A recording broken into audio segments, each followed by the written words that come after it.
You're listening to the Big Chill Podcast. This is episode 29, the election special.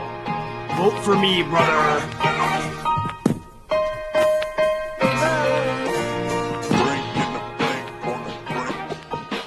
Hello, Big Chillites, and happy belated Halloween. I bring that up solely because I was disappointed we didn't talk about it last episode, because I really like to mention probably the only time I've really dressed up for Halloween as an adult and the most epic time I've ever dressed up for Halloween as an adult.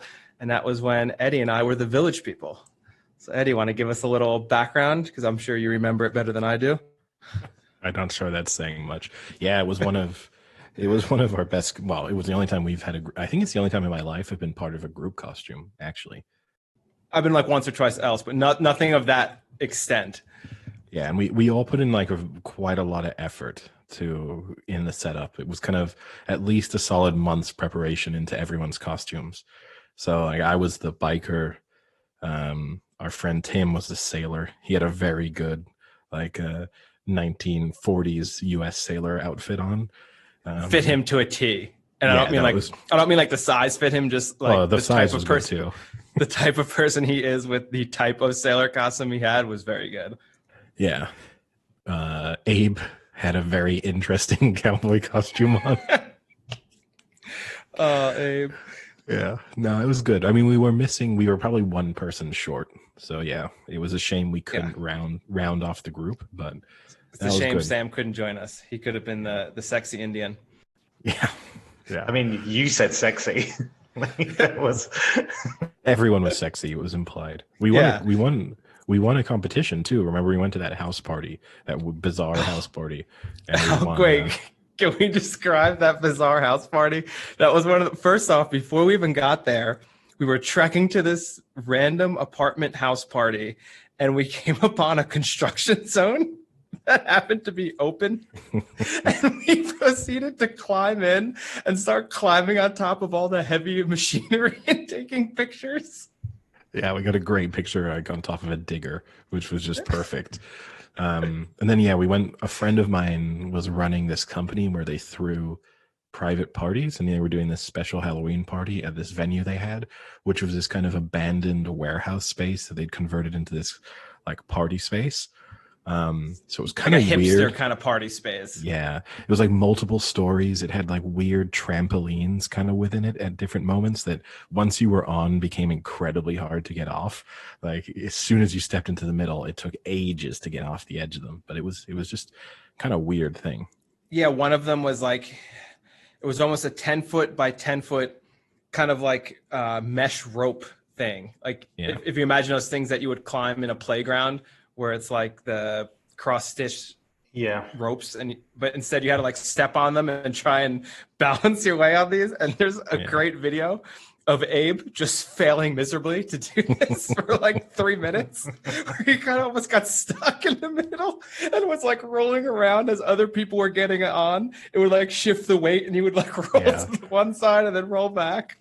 It was one of those things that in like the concept of it was really fun, and when you looked at it, you thought it was going to be a lot of fun to get on.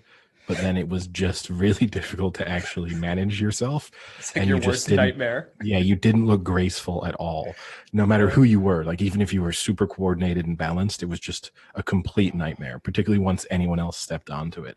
And so it was just the perfect way to make a complete fool of yourself at a party. Because by the time we got there pretty early, but by the time we left, there were a couple hundred people there. So anyone who was going on there was having a solid group of people just watching them just embarrass themselves. And I remember I was the construction worker, and I had to ruin a pair of jeans so I could short my jeans. No, you didn't have to, but you chose to. Yeah, let's be clear. You can't be a sexy construction worker without short jeans. And similarly, I ruined my Amazon suggested purchases because I bought a real leather vest, like a real leather biker cap, biker leather gloves with like metal studs on them, leather chaps. Assless leather chaps. Assless leather chaps. Oh god. Yeah, not redundant. All chaps are assless. And then literally for the next 5 or 6 months, everything Amazon recommended to me was relating to the fact that I might be a gay biker. Just imagine And it turns out you're just not a biker. That's a good one. Like, I could just imagine him buying like an Xbox game, and it would be like, "We think you'd like this latex whip." Oh no, honestly, I remember because obviously it was Halloween, and then a few weeks later, I was buying like Christmas presents for my family. So I was ordering like books and stuff, and all just various things. And it would be like, you just purchased this like Bill Bryson book. You might also be interested in this leather whip. It's just like, okay. Anal beads. Yeah. Nipple tassels.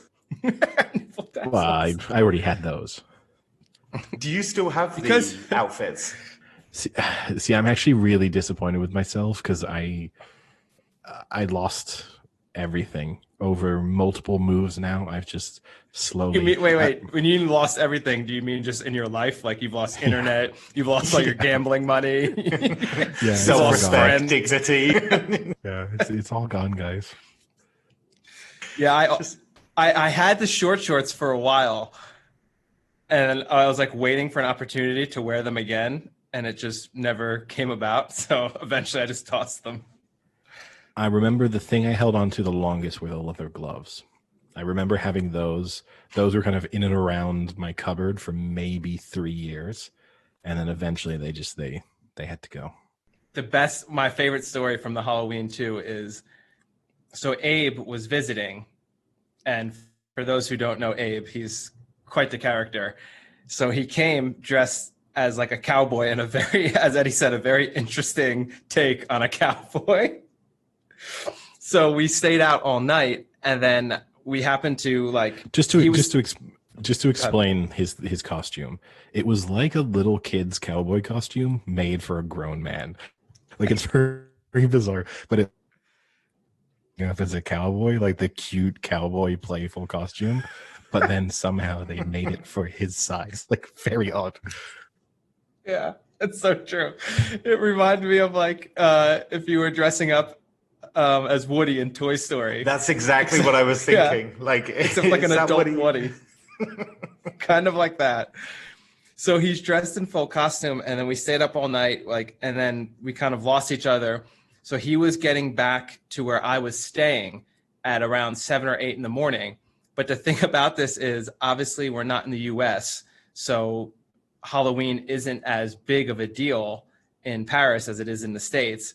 And second of all, it was during the week. So now it's like a Thursday morning, and everyone is in like suits and briefcases boarding the metro to get to work. And here's this asshole hung over with a cowboy outfit on at 8 in the morning trying to get into the metro.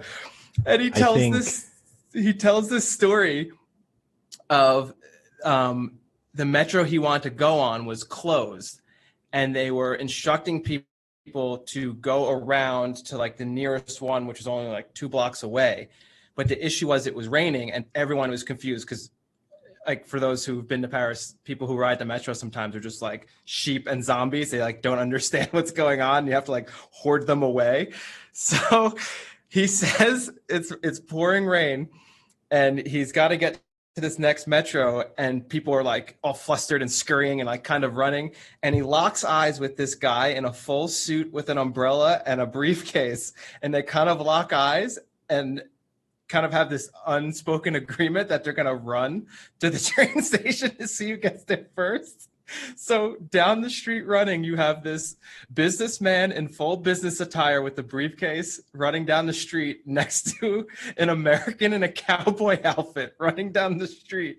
And Abe says he beats him to the thing, yells "America," and hops on the train and gets to where I was staying. It's like the greatest story. I'd like to see the real version of like those events, because in reality it was probably just a drunken guy in a cowboy suit sprinting for no reason and then yelling "America." Like, probably everything else is just totally imagined. Yeah, it makes him sound like a bit of a hero in this. Yeah. He is a hero. Like, he's somehow Abe done it for, is the for average American hero. I'll also say that I can kind of relate because we met up. I think we met at around 7 o'clock that night. And I took the metro from where I was to the bar we were going at, which was like a 30-minute metro ride. And I got onto the packed kind of rush hour post-work metro. and I was dressed as a biker in full leather with chaps. I'd shaved my face, so I just had a big mustache. I had these leather gloves on, this little biker leather hat, and similarly, the looks that I got from people who clearly had no acknowledgement of the fact that it was Halloween and just thought I was some complete freak, like riding home in my leather outfit. I also had the same experience getting to the bar on the metro, except mine was ridiculously short jean shorts, a sleeveless unbuttoned flannel, and a construction hat on. So people obviously had some really good insight into who I was. So did you get any phone numbers from guys that were checking you out, either of you? And that actually brings me to one other good Halloween story I have that I just realized like 2 or 3 days ago that just shows you how far back the Duca curse goes. I saw a picture that my mom had sent me of me and my best friend. We were dressed up for Halloween. I think it was probably like 7th or 8th grade. And the only thing we would ever really do if we had, like some like mandatory Halloween party for school or something like that, we would just throw on our jerseys. And for this one, we were in matching Patriot jerseys. And I believe this had to be either 1999 or 2000. Oh, no, hold on. Let me guess. You take a guess of what jersey I was wearing. Drew Bledsoe. Abso-fucking-lutely. 2 weeks into the next season, Drew Bledsoe almost dies on the field, loses his position to Tom Brady, and never is as good as he was again. Yeah, fundamentally almost never seen or heard of again. Kind of hung around for a little bit, but yeah. That's how far back the Duca curse goes. It's pretty impressive. Yeah. You know what? And I had completely forgotten about it. And then I was thinking about this story with the Village People. And then that picture popped up into my head of when I had dressed up as like an athlete. And that was the only one I could think of because my friend was Terry Glenn and I was Drew Bledsoe. And that was right around the year 2000. It has to be said that Duca curse kind of maybe to bring us onto this weekend's sport popped up again this week in Frank's one of Frank's bet of the weeks, where it included Pulisic to score anytime goal scorer for Chelsea. Now, fortunately, it ended up not losing. Well, the bet itself lost because Jadon Sancho didn't score for Dortmund. But the Duca curse had no impact on the bet itself because it was voided because in the warm-up he suffered a hamstring injury and is now facing several weeks out. So he'll be very happy that you decided to give him a specific mention on the podcast last week. Oh, that is such a good one. I hope we can become famous enough that we can bring him on, that I can apologize. No, I just like the idea that most people will start. The reason we'll get any sort of traction with this podcast is just famous people listening out to you naming them and then being like somehow hoodooed, not wanting to leave the house or anything. I'm like the Madden curse on steroids. Yeah. And on a weekly basis, exactly. Yeah. One's annual. You can take people down a couple times a week. Yeah. Well, unfortunately for him, he's out a few weeks, but unfortunately for me, I got murdered in my bets anyway, so I don't feel too sorry for him. Yeah, I think it's fair to say we all collectively, not a great week in our picks, and we'll do the full summary on Thursday I'll give you the rundown on how we went because it's not looking very pretty right now, and hopefully I think we've all got the Buccaneers tonight. Oh, actually, I think Frank might have taken the Giants with the points, like the Bucs to win, but yeah. But either way, we desperately, I will say I have had the worst of it. I think I may have surrendered my lead, but it's not a pretty little spreadsheet to look at the moment, and that might bring us on to some. Well, I was going to say although the spreadsheet is slightly meaningful to me, it's not a good-looking bank account or betting account spreadsheet. No, you are right. I know which one is more important, but still. Because so should we start? Should we start? Was a burn. Should we start in some games where we all suffered? Yeah, we had quite a few games that we all agreed on, and all lost on. So do we let's have get to it just under. go through our failures here? Yeah, you know I've done bad when I'm just dead silent in our group chat. Yeah. Here's the only thing I will say. The only piece of advice that I gave over this weekend that I didn't necessarily listen to myself, but hopefully Packers. someone out there did, was We do know. not throw the Packers into a money Yep. line bet. And That that was turned one of out, my one losses. yeah, and I'm not going to claim, as I said last week, I'm not going to claim to be right on it because I still picked the Packers and I thought they'd cover the spread. But that at least that little bit of advice turned out to be true. Sadly, it should have also been applied to the Titans. It should have also been applied to the Chargers. It should have also been applied to who else even lost as relatively decent favorites. The The Rams. Yeah, it was a nasty week. Yeah. I did think about you, Frank, though, with that teaser bet we discussed for the Chiefs Jets, because the spread that you were teasing was 25.5, wasn't it? I end up And they lost taking by the 26. Chiefs. I end up taking the Chiefs minus 14. But unfortunately, in that one, I avoided Green Bay, avoided the Titans, but had the Rams in there. +3 was the eventual tease, and that did not even come close. No. And so maybe bring us on to some talking points. I had a few interesting ones from yesterday's games. The Steelers, obviously we've discussed them quite a lot over the course of the season because Frank started not even thinking they're going to make the playoffs. They're in a position now, such a strong position now to be the 1 seed, which potentially could be huge this year because of the expanded playoffs. The 1 seed is the only team with a bye, I believe. So it's a huge thing to have. And they're now kind of they're really in pole position because the Ravens already have 2 losses. They have the head-to-head win against the Ravens. They're obviously going to play each other again on Thanksgiving. Weird game, though, because I fundamentally feel like the Ravens were the better team kind of throughout, and the Steelers just sort of hung in there and then managed to scrape out a win, but didn't look... Now, I had the opposite view on that, actually. Interesting. I thought... Go ahead. I mean, I don't think Lamar Jackson looked good at all. Bad game for him, that's for sure. Lamar Jackson was the big loser. I mean, the big loser was Lamar Jackson and, surprisingly enough, Harbaugh, because their clock management on that final drive was bizarre. They fundamentally decided at a certain moment in time it was going to come down to one play. They just decided, like, here we go, we'll roll the dice. One play to see we're either going to win the game or lose the game, which wasn't necessary considering they had a couple timeouts and they were like in the Steelers' half on the good, with a 2-minute warning still to come as well. Like, that was very bizarre.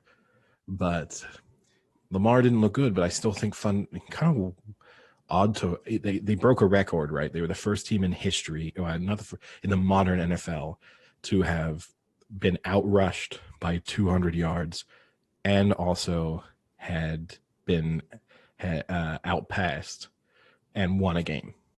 Yeah, I mean, for me, I guess this is the only good thing I can say that I predicted last podcast was I do not expect a good game out of Lamar Jackson against a good defense, and he did not look good. He fumbled twice, 2 interceptions. He was trying to do his thing where he wanted to take over the game, but the Steelers kind of covered him really well. They didn't allow any huge rushes from him. And that's kind of, I think Eddie and I have both said this before, is why I don't believe in the Ravens, is that I don't believe he's a championship winning QB right now. I mean, maybe he gets better, but this is the type of game that when he gets to the playoffs, these are the type of defenses he's going to be facing. And if he puts up a performance like this, they're not going to win. And that's kind of what happened last year in the playoffs, right? He also nearly had his receiver in the final play just killed. I mean, in a way, it was a great throw because it was an absolute dart, and he did force it into very tight coverage, but it was a real hospital pass, just setting up, an absolute nightmare I think it was Snead. Not the kind of thing you want to be on the receiving end of. Now, I will say one thing watching. So I watched the majority of that game, and then I switched over in like the fourth quarter to the Green Bay game because that was also in one of my other bets that then ended up losing. So, and the Steelers weren't actually in my bets, but I kind of want to finally watch them for a game. The thing that bothers me when you watch the Ravens, so there was a call like in the second quarter where Lamar Jackson was rolling out and was running and was by the sidelines and hadn't yet hit the sidelines, but was kind of being wrapped up by the sidelines. And then another Steeler came in and kind of pushed him out of bounds, and they threw an unsportsmanlike conduct on him for like a delayed hit, hitting out of bounds or whatever. And it just really pisses me off because then 6 plays later, Lamar Jackson is doing the same thing. He's rolling out to the sideline, and it looks like he's going to step out, but then he like does a little juke move, and instead of stepping out, steps back in and kind of around the defender and then goes back out. So it's like one of these things where, okay, if a quarterback's running out of bounds, don't hit him out of bounds. But this is a very special circumstance where it's not like Jared Goff running out of bounds where he's not going to try and get the extra yardage. He purposely tries to pretend like he's going out and then will do like cuts on the sideline to stay in and go around a defender. So how can you call a delayed hit when he wasn't even out of bounds yet? It's such bullshit. And like he gets those calls a lot, and that kind of pisses me off. Like if you're going to be a running back who sometimes throws the ball, then he should be treated like one more often. Because if that were a running back, that delayed hit or hit out of bounds would never have been called. Yeah, I mean, and I think I've got a growing frustration with those kind of interpretive calls in NFL games, because if you spend the whole afternoon watching back-to-back games and you just see the different ways in which those kind of rules are interpreted, it becomes so frustrating because you will end up losing both ways almost on exactly the same rule. And on a bad day, it just drives you insane. On a good day, when you maybe benefit from it multiple times in different scenarios, it's amazing. But it can be really frustrating. And I agree with you. We've kind of talked about in the past the frustration with defenders having the late hit on players who are clearly giving themselves up or going to the ground. But then you do have these scenarios where you have quarterbacks clearly kind of manipulating the system either on the sidelines or when they try and slide really, really late, knowing that if the guy doesn't pull out, they're going to get the flag too. And I think there's a handful of quarterbacks who really abuse that. And I feel sorry for the officials in the way because their priority obviously is protecting the players. But it does seem like week in, week out, there are the same people benefiting from it. And then you have the reverse scenario, which kind of, I guess, to move us on to another game. Maybe neither of you saw it. I don't know how much of the Titans-Bengals game you saw. There was a Titans wide receiver who was absolutely murdered on a play. Yeah, how was that not a call? And not only, to me, the worst part about it is, at one moment I thought the guy would be dead, but serious risk that he was going to be paralyzed because he was instantly unconscious and he didn't move for a really long time. I didn't see the hit. What was the hit like? I didn't see it. He was going across the middle to make a catch, and he got kind of simultaneously hit by 2 people right as he was making it and going towards the ground. So he was completely unprotected and then got just hit directly in his head. His head snapped very badly, and he was instantly unconscious. Now, the real killer was not only was he then unconscious and out for the game. Fortunately, he seems fine, like got up and was functional. Yeah, ask him that 20 years later if he seems fine. But then they review it, and then because he was unconscious as he fell, he lost control of the ball and it touched the ground. So what had been a huge play for the Titans, it was like a 30-yard pass that had moved them downfield. He doesn't even get the credit. It's like, no, we can't review the penalty, so we can't enforce the penalty after the fact, but we are going to take that play away from you.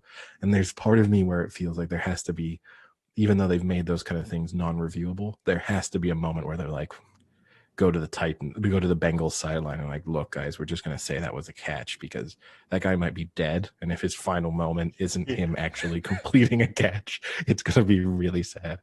Well, I mean, the thing that I didn't understand was, yeah, he didn't get the catch, but one, how is it not a call of a hit on a defenseless receiver? Because it absolutely should have been. And then 2, how is it just not in general a hit to the head?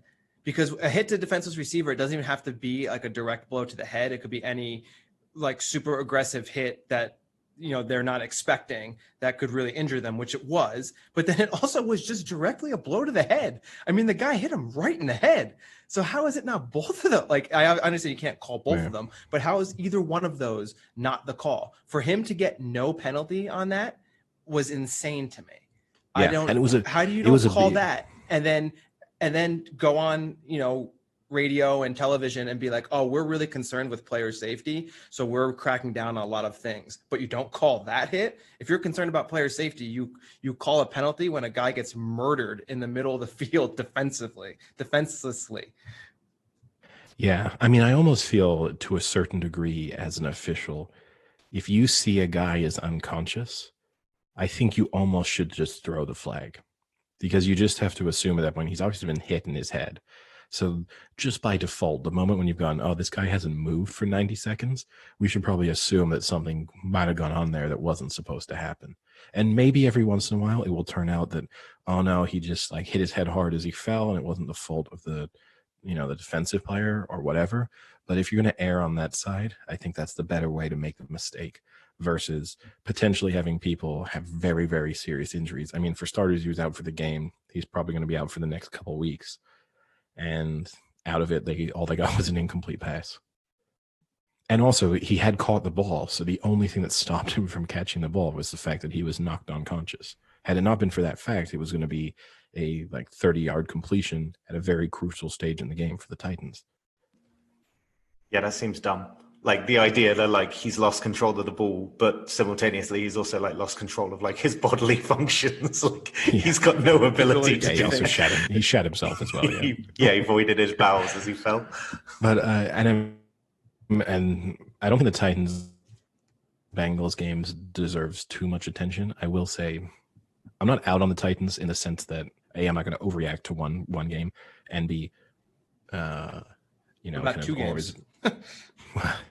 But yeah, true. But fundamentally, to me, their defense looked so bad that it is impossible for me to see them having a deep playoff run because the Bengals just move the ball on them with ease. And I know that the Bengals are not a terrible offense, but still, it was just they could not get a stop. Even every time they needed one, they could not get a stop. And yeah, I just don't see how, when they go into the playoffs, though, I don't see how it works. I think there was like 4 or 5 Bengals receivers that averaged about 9 or 10 yards and had about 5 or 6 receptions each. They just moved it so easily. It's pretty like chastening for the Titans now because they went into that match with the Steelers and it's like undefeated team. And then all of a sudden they've lost 2 on the bounce and it just feels, I don't know, it just feels like that gas is just kind of like they've run out now. And maybe it's kind of, I mean, they've lost similar from the division, right? In a way. Yeah, exactly. Yeah, and for me, it's that thing where, like Eddie's saying, the defense just looked miserable. And I take the Chiefs as a great example. The Chiefs are an amazing offense, but their defense isn't terrible, and they can make stops when they need to make stops. There's a few instances where, you know, a game will be close, or even when they're down in a game, and you're saying to yourself, all right, I know the Chiefs can score 3 more touchdowns before this game's over, but their defense needs to make a stop so that it actually matters. And they end up more often than not making those stops. I mean, look at last year in the playoffs. They were down early in all 3 of their games, and then their defense kind of picks it up in the second half, gets some stops, gets the ball to the offense, and then they're just scoring at will. So you don't have to have a great defense, but you need to have a defense you can rely on in certain situations to make a stop. And in that game, the Titans defense had numerous chances to stop the bleeding, and give the ball back to their offense, and they just couldn't. I mean, every time the Bengals were getting the ball, they were just continuing to score. Yeah, and also to eating up clock. That was the other killer, is that they were long drives that resulted in points. Admittedly, they did have an interception towards the end that would have actually given them a chance that was then taken away by a defensive pass interference penalty, which was kind of crazy, talking about bad interpretations of rules. Basically, the only reason why it was defensive pass interference was because another Titans defender stepped in front to make an interception. So that left the corner behind him. All he could do was make a play on the potential receiver, who I think was AJ Green. And it's like, well, just because the ball never arrived doesn't turn that into like defensive pass interference. That to me was a little bit crazy. But I don't think it would have mattered. They would have still needed to score on that possession. Admittedly, they would have been on the 30 or something. They would have needed to score quickly and then got the ball back and then scored again. So it probably didn't impact the game, but it was another bad call. Yeah, and I think the other team you can kind of bring into this similar situation maybe might be the Packers. And it's kind of starting to show that their defense might really be an issue here, because this was the first game where their offense couldn't keep up with the other team because their defense was just letting them down. There was a time when the Vikings had scored touchdowns on the first 4 possessions they've had the ball. And not only were they touchdowns, they were long, time-consuming drives of like 5, 6, 7 minutes. I mean, the Vikings only had the ball twice in the first half and scored touchdowns on both, and then scored touchdowns on the first 2 drives of the second half as well. So I think that's another team now where I don't know. It's tough for me to see them being a team that can go all the way. Yeah, no, I agree with you. Here's the interesting thing. So the Packers' next game is against the Niners. That's now a huge game for both teams in terms of what their playoff shakeup looks like. That's the Thursday night game. Yeah. Do you mean for playoffs and then for the Niners for draft pick? Yeah, to see who they get to replace Jimmy G. But the interesting thing there is, not that I'm going to say now that I'm picking the Niners, although I might be. If the Packers lose that, and say the Bears lose, are the Vikings back in the race to win that division? Yeah. I mean, we've said this weekend after. My IV bags might be looking pretty full for a while. You know, they're not a terrible team. Like, I still kind of don't understand why they're 2-5, because they haven't lost much from last year, right? And last year they were a playoff team.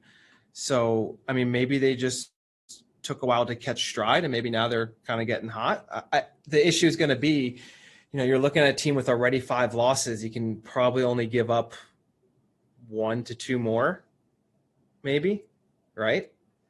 Maybe, but I mean, here's the interesting thing. Just looking ahead, if you look at the next 3 games, the Bears play the Titans.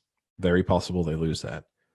The Bears then play the Vikings. So obviously that's, you know, the Vikings have to win it. They in the process then hand a loss to the Bears. And then they play the Cowboys, which has to be a win based on, unless something changes in the quarterback position for the Cowboys.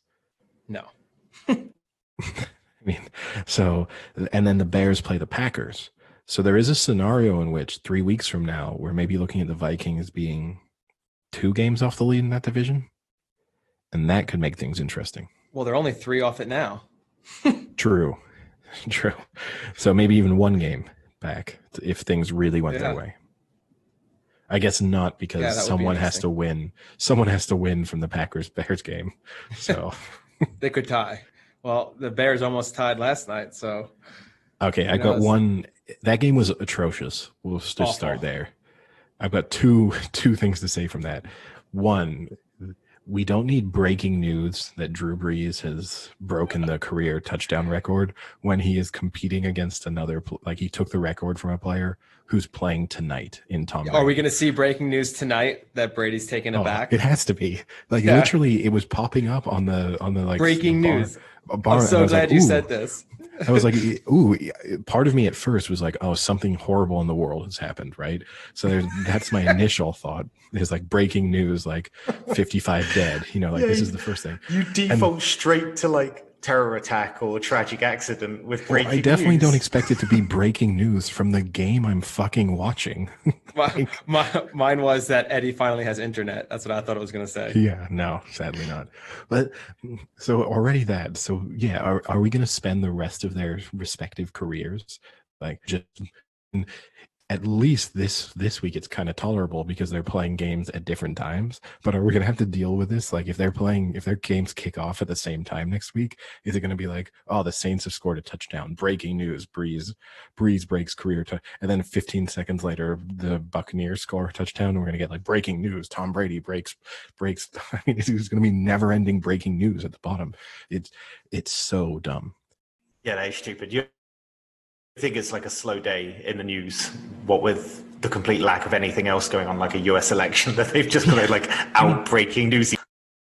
Okay, say it when it happened. I was fine with them saying it at the time that he broke the record. Or I don't even say broke the record, took the lead, put it that way. And then having it being like a post-game talking point, fine. But it doesn't need to be treated as if he's like broken Jerry Rice's record and now that's the one to beat. It's like they are going to swap places over the remainder of this season and potentially over the remainder of of their careers for the next 2 or 3 or 4 years. So it's so stupid.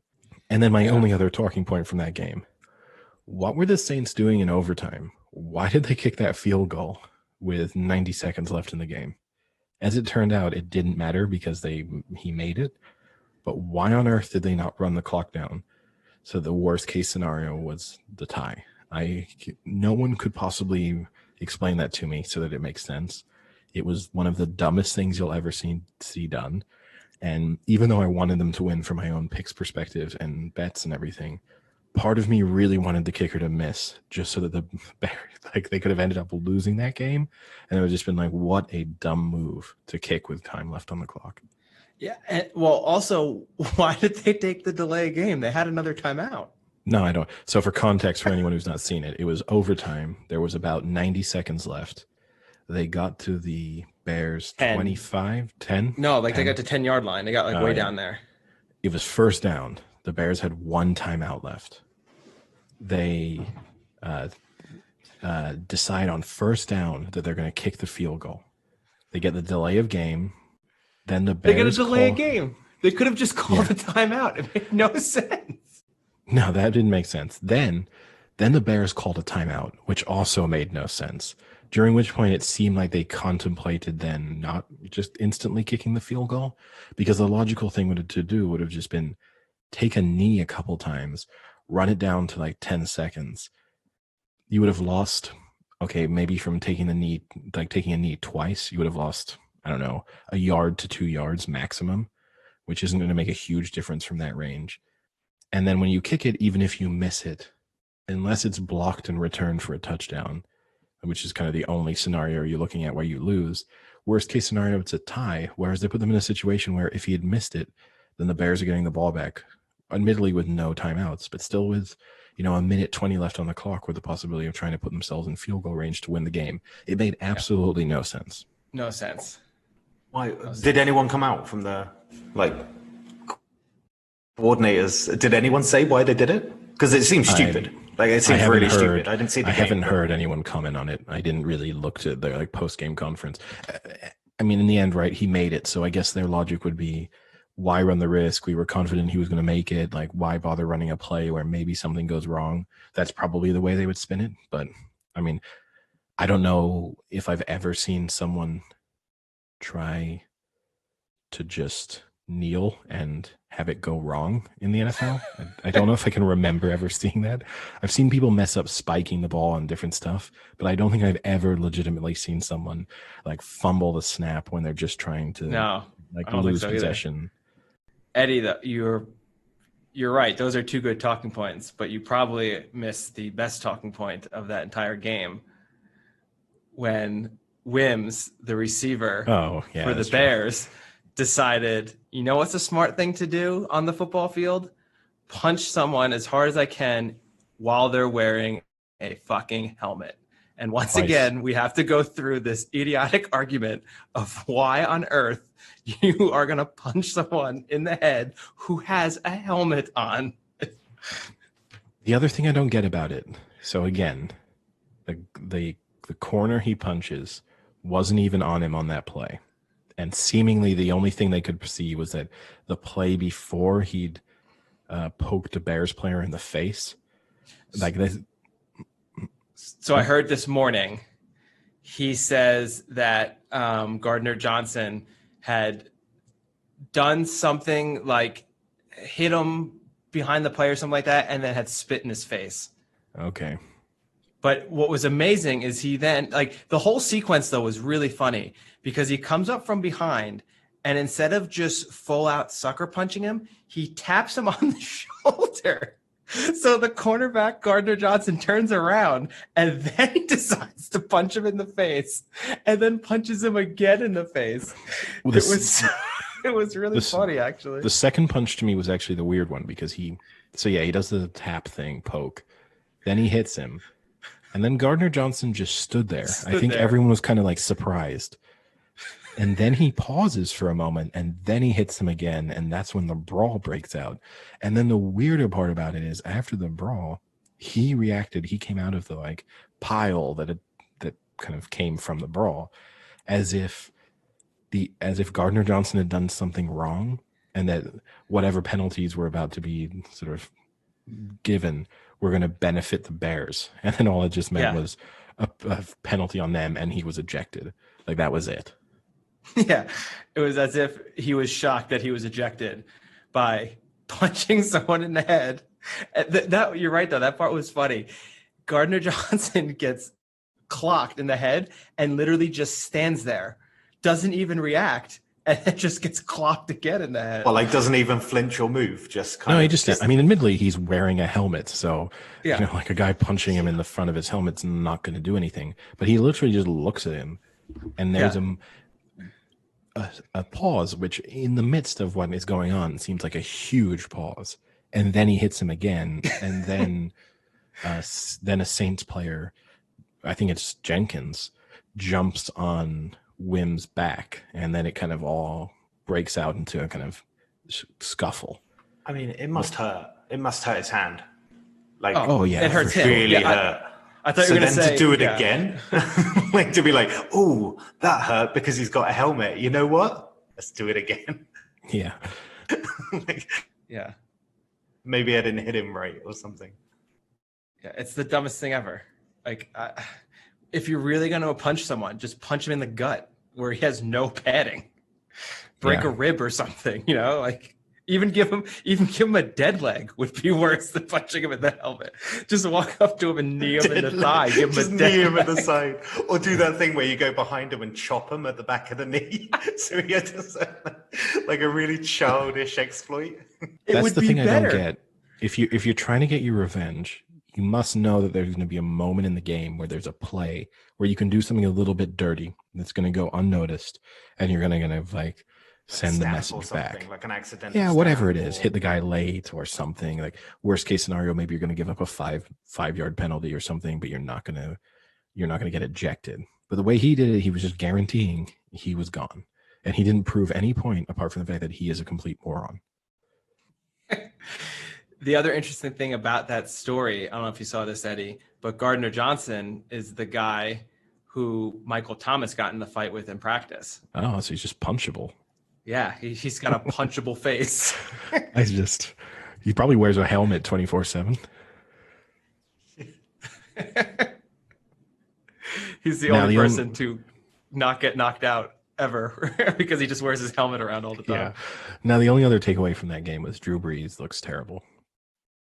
The Saints do not look good. Drew Brees looks terrible. He made one really nice throw.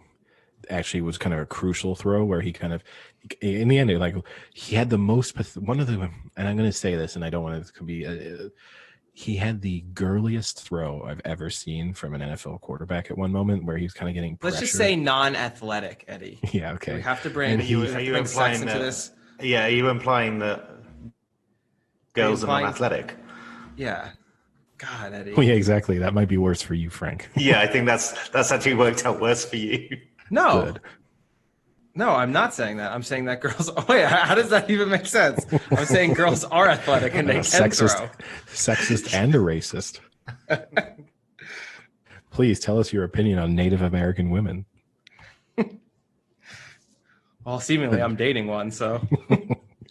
But seemingly, well, like it's unconfirmed. Yes, actually, this is true. She did an ancestry, and the first time it came back as her having like 15% Native American, and then she did it again and it said 0, definitively 0. Well, so she had lost it during the interim. Yeah. That's great. But no, the throw he by did Breeze. not look. Breeze did not look good. And the thing he's hiding behind is he continually hides behind his stats. Because once again, if you were to not have watched that game and look at the stats, he's 31 for 41, 280 yards, and 2 TDs. Sounds like a great day. Not great, but mediocre, I'd say. It sounds average But for a modern NFL quarterback. You watch, and he's like the check down king now. That's all he can do is complete a 5-yard out to Kamara. Yeah, and that's the other thing that frustrates me on them. Their play calling even. And I don't know if it's because they're so limited by him. But for example, they had the crucial 3rd down play. And I think they were like 3rd and 3, 3rd and 4, something like that, before the Bears ended up getting the ball back to tie the game and get it to overtime. It was kind of like a first down was going to kill the game. And they just ran like not a screen, but just with Kamara rolling out from being in the backfield and then just threw to him in the backfield. So suddenly you've turned what needs to be like a 4-yard gain into a 7 or 8 yard gain.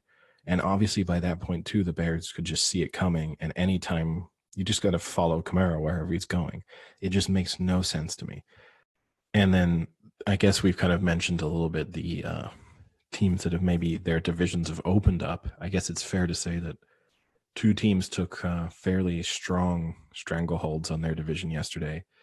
The Bills, with their win over the Patriots, virtually eliminates the Patriots from the playoffs, but certainly from the division contention. And the Seahawks, given the fact that the Rams also lost, kind of put themselves in a really nice position now in the NFC West. Bad game for the Niners. The fact that Jimmy G was benched, and then Mullins looked pretty decent when he came on. And Kittle's out 8 weeks now. Yeah, Kittle's out as well. Yeah, the Niners season is done. I mean, the interesting thing too is their offense hinges a lot on Kittle and Deebo Samuel. So even yesterday, just without Deebo Samuel, they just struggle to move the ball. But Jimmy G is definitely at risk of losing his job now. Yeah, he did not look good. And I mean, that killed me. So Sam, I had told Eddie already, but I lost all my bets. So I decided to do a nice teaser rebet. I had the Niners Seahawks game under 61. Going into the 4th quarter, it was 27-7. And I lost that bet. Wow. Whatever you touch just turns to shit. That was the only loss in that teaser too, because then the Eagles ended up doing well and winning and keeping the score low. But that was my only loss, under 61 in a game where going into the 4th quarter, it was 27-7. How the fuck does that lose? Yeah, pretty stunning.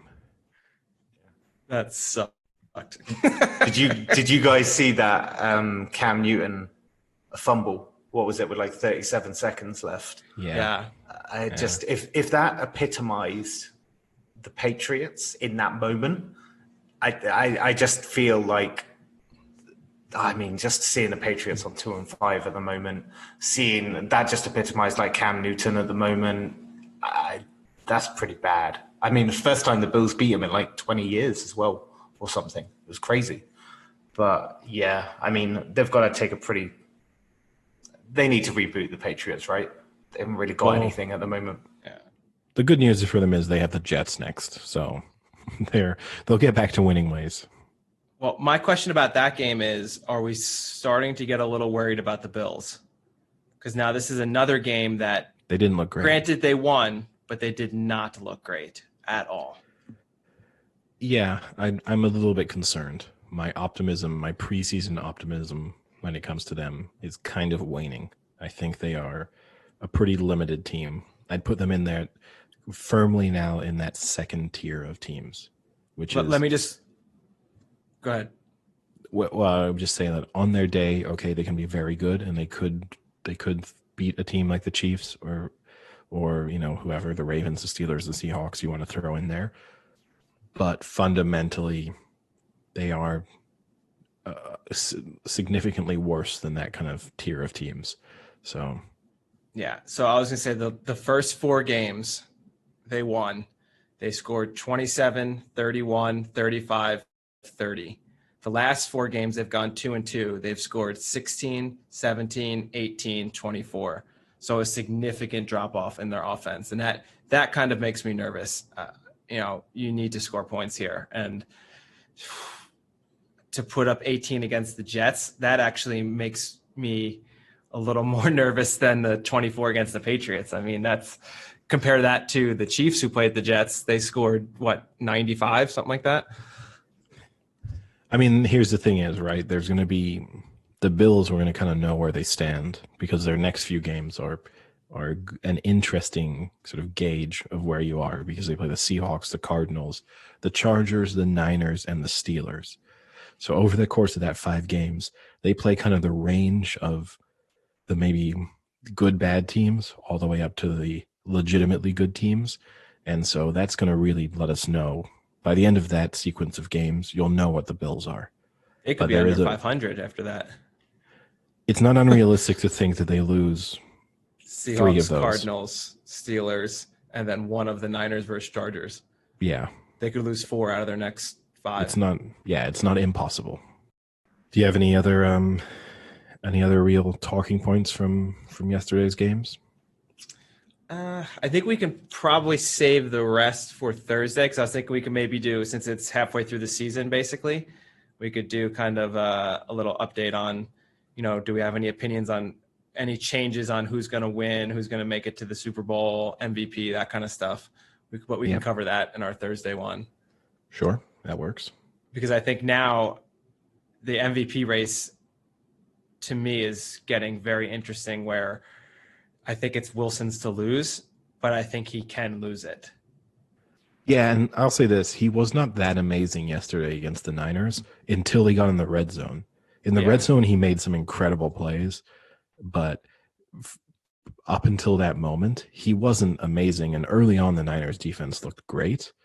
And then it just turned because their offense just couldn't put up points or move the ball after the first couple drives. It just put them under too much pressure. And against the Seahawks, they are going to score points against you eventually. Like, that's the killer. I think it's the same for the Seahawks and the Chiefs. You're going to know maybe you can shut them down for 1 quarter, but no matter how good your defense is, you're not going to shut them down for like a full half or the whole game. So you kind of have to count on your offense being able to do enough consistently over the course of the game that when you do have that quarter, you keep them out, that you've built yourself like a 7 or 10 point lead in the bare minimum. And so for the Niners to have not done that, and they were up 7-6, having played pretty well defensively, that was the real killer for them. So Wilson's like 8-15 for MVP. So yeah, I mean, he's on course, right, to break the single season touchdown record. And if he breaks that, it's the MVP race is over. Like, there's no way he breaks that record and loses the MVP. Well, I was going to say, I can see a pretty easy scenario that they lose 3 more games. I think if they lose 3 more games, it defaults back to Mahomes because Mahomes is going to put up the stats no matter what. He's like, granted, you're right. He might not be at the touchdown level, but he's pretty close. I think Mahomes has 22 TDs and 1 interception. So his stats are going to be phenomenal and they're going to have the wins. I mean, I don't want to Seahawks though. I will say before you get, just keep in mind the Seahawks still play the Eagles, the Giants, the Jets, and Washington in their remaining games. That's a pretty nice series of games for a QB to pad his stats. So okay, though they have 4 games that I think are complete gimmies, and then they have 5 games that are tougher, but still you're gonna win at least 2 of them. So you're right. Maybe they lose 3, but he's going to still have great stats. But I think, unfortunately, although it shouldn't be this way, a lot of times the MVP is decided by who's the somewhat best player on the best team.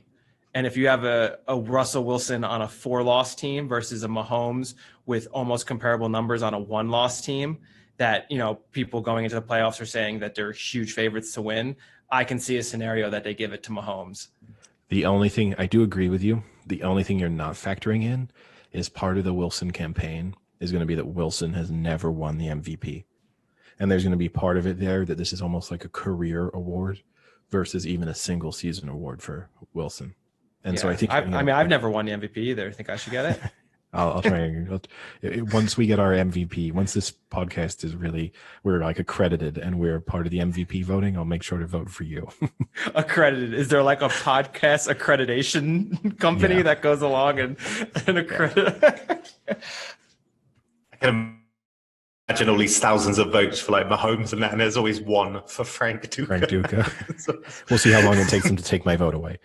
But speaking about MVPs, the real question about who's going to win the vote for MVP of America tomorrow? Oh, is either of them really the MVP of America? For some people, yeah. Yeah. So, I mean, you guys are the ones who are definitely more into this than me, especially I think from a betting perspective, but I've taken a pretty deep dive into it, I have to say. I've been breaking down the polls. I've been breaking down the odds on state by state, got some kind of interesting little tidbits when I do the comparison between the polls and the betting odds. There are some discrepancies there. And if the polls are right, there is money to be made by thinking the polls are right. Now, obviously the doubt there is the polls were way off 4 years ago. Now, they have changed the way they do polls. They have changed the way they break down the data. So hopefully they're more accurate this time around than they were 4 years ago. But if they are, then the betting companies are a little bit off. Yeah, actually, I read the same thing you did. Obviously, everyone who followed it in 2016 knows that the polls leading up to the election kind of didn't mirror what actually happened. But they did say that they had figured out some of the reasons why the polling was inaccurate and have since, changed the algorithms and the computations to adjust for that. But now they're saying because of all the mail-in voting and the discrepancy of how many people have mailed in versus saying they're going to mail in versus people who are going to go to the polls and saying they're going to go to the polls, because there's like an issue where like you could say you're going to the polls, but then things happen and you don't make it, versus if you're going to vote by a mail-in, chances are you're not going to like not vote by mail-in. Like it's all these little things now with the mail-in voting has kind of changed the models a little bit now, but they think they're a lot more accurate than they were in 2016 and accounted for what they were missing the last time. So yeah, I guess that's kind of going to be the big question is going to be who wins, but it'll be interesting to see if this time the polls are more accurate. Yeah, and that shift into mail-in voting, obviously through the pandemic and other factors at play, going to be, overall, I would advise people not to bet on this because it could take days to weeks for many of these things to be resolved. I think last election, the longest it took a state to fully declare the result of their election was 3 weeks, I think. So you could potentially be sitting on a bet that you think you've won for a pretty long period of time. So in a way, It's kind of a stay away just because it might be too complicated and you don't want to be getting into an argument with a bookmaker over whether or not they can pay you out before the Supreme Court makes a decision. So I think there's some other factors in play here, but it is interesting. And there is definitely, I'll let Sam, I don't know what research you've turned up, but I've definitely got some interesting states where the polling data and the odds do not match each other. Well, real quick, Eddie. What I was going to say with what you were saying is I read some good things where people were kind of saying, we don't want this election to not be decided on the night and carry over to the weeks. And people will be responding like, no, it's always that way. You kind of just have never realized it. Like it always isn't done that night of election night. It takes days and weeks into it before states are fully declared. So nothing is actually different. It's just that there's more like hinging on the after day counting into the actual like swing of the state, but it's never actually decided on that day. Like that makes no sense. People always thought that's what happened, but it's never been what happens. Well, the thing is anyway, right? Technically, I think the Electoral College voters don't vote for I think it's still a month afterwards. I think this time around it's December 4th or something like that. So fundamentally, it's not decided until that moment anyway. But what's different this time around is historically someone concedes on election night. So that does give the conclusion to the election no matter what.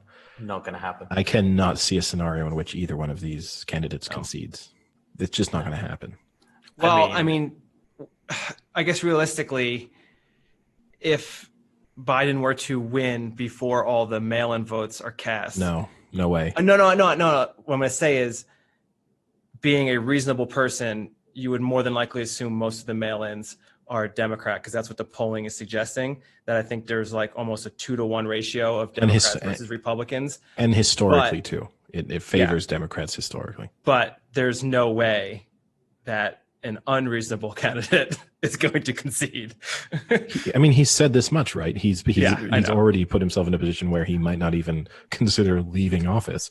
So there's no way on the night that he's going to make the usual speech of saying, like, congratulations to Joe Biden. You've run a great campaign, disappointing for my supporters, but you've all been amazing. We'll get him 4 years from now, but best of luck to everyone in America. Like, that speech is not going to come out of Trump's mouth. No. I'm pretty sure that I think today or yesterday, Trump said that with like Pennsylvania, obviously one of the big like battleground states, he was basically like, the second the polls close, I'm sending in a team of lawyers. It's like, it's Pennsylvania is Pennsylvania is a really interesting one because it's obviously a key swing state. But the other thing about Pennsylvania is they count in-person votes on the day first, and they count all other votes afterwards. And that each state does that a little bit differently. So because of that reason, Trump is going to pay extra attention to there, because it's more than likely that he will be winning when they kind of finish the in-person voting, but he may well lose the state overall.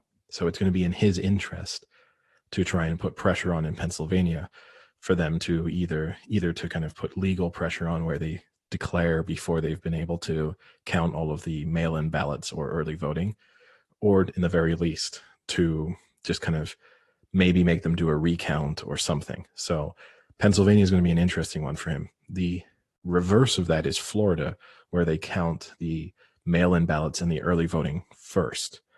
So that's going to be a really interesting indication of where the election is going, because again, a swing state.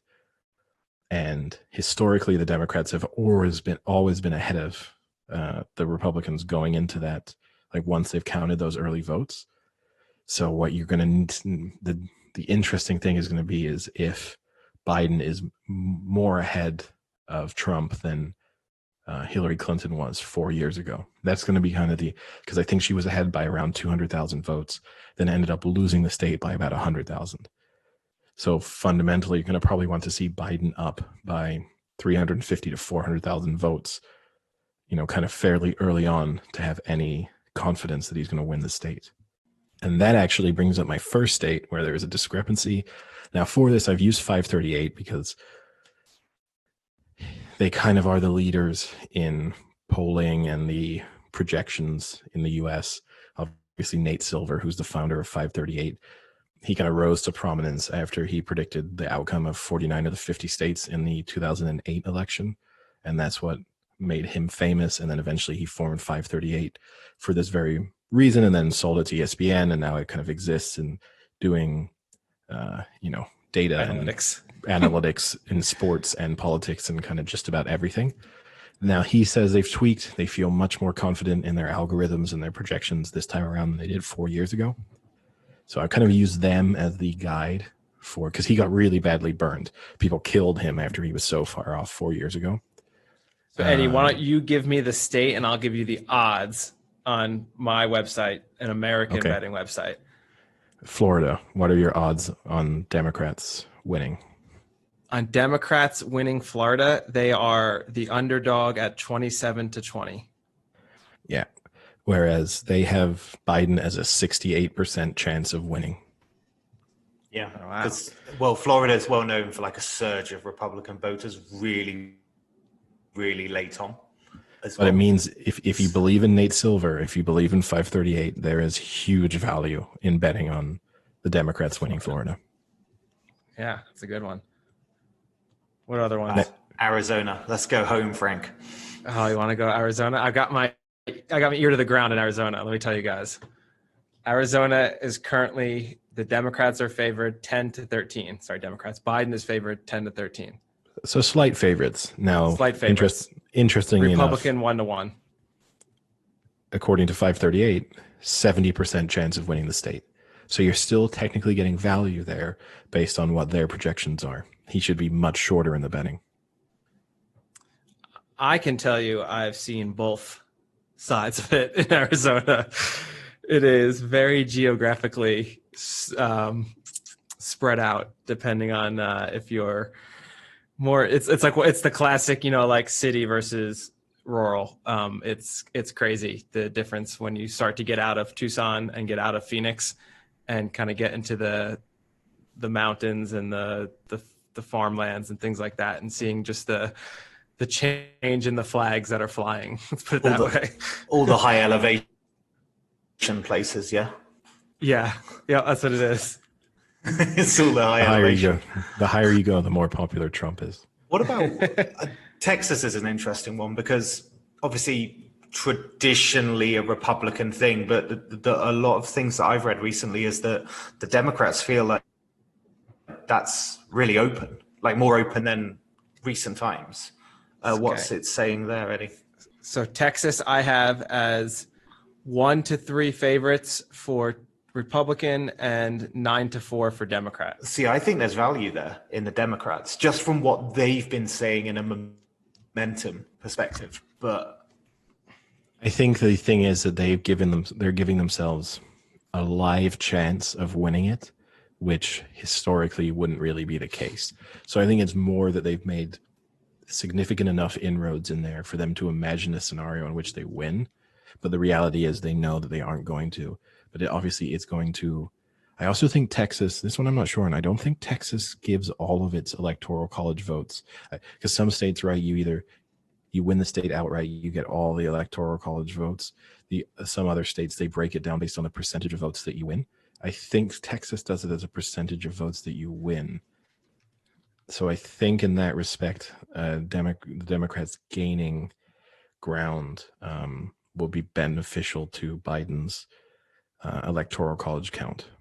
What's the percentage chance? No, they're a take-all state, Eddie. No, then ignore everything I just said. I think so. I think it says it's a take-all state. Well, then in that case, there must be the percentage chance. They've got Trump at 61%. So fairly heavy favorite. So again, the odds though give you some value in Biden there. I looked through. This is the interesting thing. I looked through the odds. There was never value in Trump.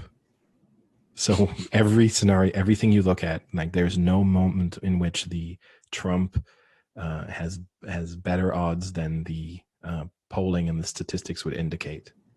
Now that might mean the betting companies, which sometimes happens, have their ear to the ground and are getting better information, or they're obviously somewhat being affected by the way money is coming, right? Which again can be its own indicator as to how people are voting.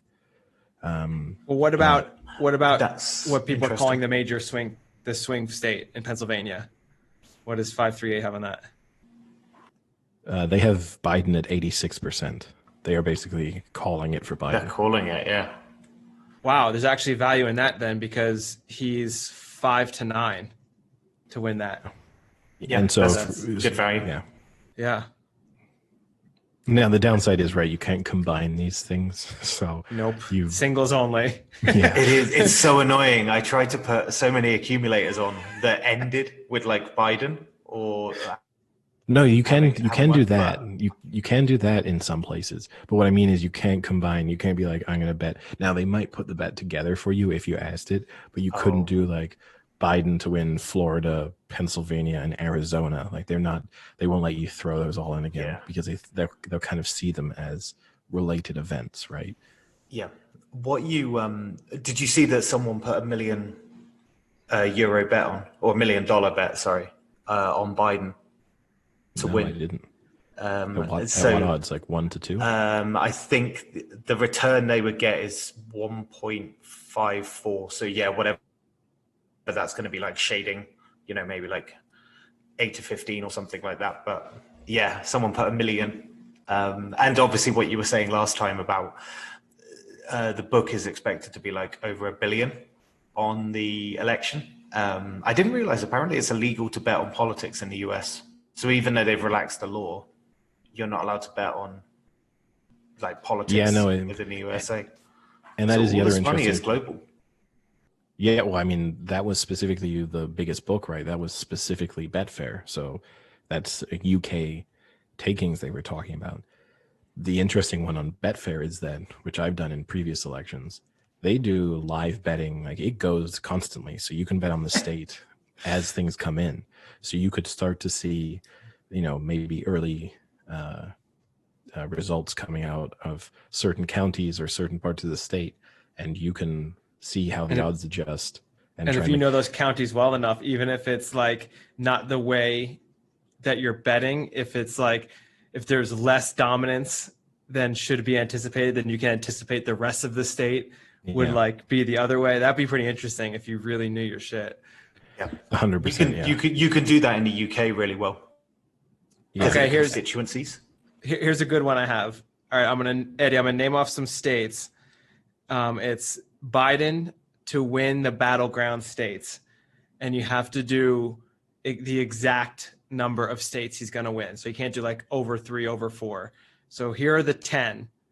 You tell me how many of these 10 he'll win, and I can tell you what the odds are. Ready? All right. Okay. Arizona, Florida, Georgia, Iowa, Michigan, Minnesota, North Carolina, Ohio, Pennsylvania, and Wisconsin. So I'm doing this based on how many I think he will win, or how many either one. Do you want to do either how many he'll win, or how many? How many you think, or how many 538 says? I think he'll win 8 of those. I actually, whilst I was counting, I went up to 7. Okay, so 7 would be 6 to 1, 8 would be 5 to 1. What's the number with the shortest odds? 8 at 5 to 1. What's him winning all 10? What are those? 6 to 1. Interesting. I think if you look at 538, I think has a slight edge in all of those states. So if you listen to them, he should be winning all 10. This is the interesting thing. If you look at the 538, they have Trump winning 22 states, and Biden obviously winning 28. To me, the interesting one, then looking at the value, they have Biden as a 90% chance of winning this election, which again, huge discrepancy in the odds when you think that he's around 1 to 2 everywhere. Yeah. The other thing to me that was interesting is that that from their projections, the average number of electoral college votes that Biden gets is 349. Now, when you look at the over-under that most places have on what the number of electoral college votes he wins, the over-under is around 310, 311 in most places. Oh, so they're clearing it. So again, on that basis, you should be going over on the electoral college votes. It should be easy. Now, they maybe said the same thing last time around, so it might be a big loser. But based on that, it seems that similarly, the other interesting thing I did look at, kind of along. So wait, real quick, if that's that, then what would the margin of victory be in electoral votes? His margin of victory will be 160. 160. Democratic 160 is 5 to 1. You can get 150 to 209 as your margin of victory for 5 to 1. That seems it's actually not a bad bet. Yeah. Based on that, if 538 are right? Like if 538 are right based on this and you just back them, you clean up tomorrow or sometime in the next 3 months. And then the one below that, if you still think Biden's going to win, from 100 to 149 would be 7 to 1. That's some great value there. That was the other area I saw as interesting value is you can do betting on the number of states that Biden will win. And so obviously they project him to win 28. Now you can bet on Bet365 You can bet on him winning 26 or 27 at 7-2. And you could bet on him winning 28 or 29 at 9-2. So you'd fundamentally have that nice range of 4 right around where they're projecting, and you'd still have decent odds. Unless their projections are completely off again this year, and you lose all your money. Yes. Yeah, but they can't get it wrong constantly. And also, truth be told, you actually look at it, they weren't that wrong. Like, it's a bit of obviously, I think people were more shocked at Trump winning, but they did massively predict the popular vote for Clinton around the 3 million mark that she did pick up. They just openly got things wrong with things like educated voters in a few of the key states where they did get it wrong in the battleground swing states. So with polling margins of error as well, they weren't actually as wrong as people suggested. I just think it's really shocking that you saw Trump win. No, yeah, you're right. That fundamentally, if you look across the board, they weren't that far off. The interesting thing there is when you're touching on popular vote aspects, one of the things I did think that was interesting, you look through a chart that they have. They show how key the popular vote, winning the popular vote is to Biden. I mean, obviously, everyone expects him to win the popular vote, but that he actually needs to win it quite significantly. Because when they look at it, if he only wins the popular vote by 2 to 3%, which would sound quite comfortable, but it means they then project his chances of winning the election itself drops to 41%. Wow. It's crazy how you've got a system that so many people nationwide could vote for one person by like in the millions more, but ultimately it doesn't matter as much because fundamentally it just matters in a few places. Like I get it that the British election like constituencies are a little bit similar, but everything there is first past the post, right? It's just basically you need 50% plus 1 vote to get the seat. So whereas here it's like you could have Biden winning quite easily with 4 to 5 million more votes and yet still lose. It just seems crazy, you know. It does. And look, I don't think the electoral college system is perfect. I also don't think that a straight first past the post on popular voting, like the popular vote nationwide, would be great either, because I think it would make very silent minorities in the US. So I can understand, I think the electoral college system has to be tweaked to be more representative of, you know, they're trying to strike that balance, right? You don't want New York and California deciding who the president is, which would be the risk if you just make it come down to the popular vote. At the same time, you don't want people in New York and California to feel as if their vote then seemingly doesn't matter, because the electoral college system means that the combination of all of those middle American states is more important than they are. It's a difficult balance to strike, and I think the system isn't perfect as it is, but I also don't think the reform would be to go to a purely first past the post system. Yeah, absolutely. It's quite a dated system anyway. But Frank, have you boarded up your home? Are you ready for the riots over the next coming weeks and days? Yeah, we have bars on our windows, so I think we'll be okay. Just tells you the neighborhood we live in. So you've always had the bars, or is that a recent thing? Yeah, no, we've always had the bars. Okay. I mean, that's going to be the killer, right? Is there's going to be protests. There will be protests and anger regardless of who wins. It's just going to maybe change where that protesting and anger takes place. But matter what. And let's also say rioting as well. Not protests and anger, but maybe just rioting and excitement could also be a possibility. Rioting. Oh, yeah, sure. And excitement. There's somehow joy that people get really excited, so they loot. Oh, yeah. Or put it this way. I could say it. Think about when people when people win like NBA championships and the city's on fire, you know? Yeah. No, there will definitely be people too taking advantage if suddenly people took to the streets to celebrate either outcome. There's going to be people who take advantage of that by seeing this as their moment to steal a new flat screen TV. So like that's always going to happen on either side. But you know, it's going to be interesting to watch. I'm happy I'm not in America and I get to watch from the sidelines, but we'll see what happens. As while the US burns, we just watch it from Europe. Yeah, I don't know if we're much better off. I think we got plenty of problems of our own. So well, you guys can go F yourselves because you'll have to watch it in your lockdown, pussies. Yeah, in our lockdowns while we got terrorist attacks going on. So I'm not sure which scenario is better. At least you're locked down though, Eddie. That's true. My odds of being killed by a terrorist are very low right now. Unless it's a really coordinated attack on your house. Like, they heard what you said a few weeks ago, and they're out now. They're out to get you. You lock then up you those know what? doors, I'll put tell bars them. on. Bring it on. Just you out the window. Just come and get me. Are you even going to be able to watch it live, Eddie, with your shitty internet? I will, but the issue is I'll probably get the actual, if we think that the results itself are going to take, a few days, I'll probably get the results in time for the next election.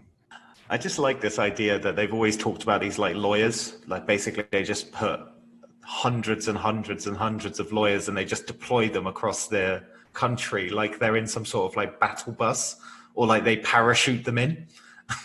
They're just like, I need 10 lawyers in Pennsylvania, and then they just like airdrop lawyers into these specific places. Like that's what I find crazy about this kind of US election. And it's just everything seems to eventually be one big giant lawsuit.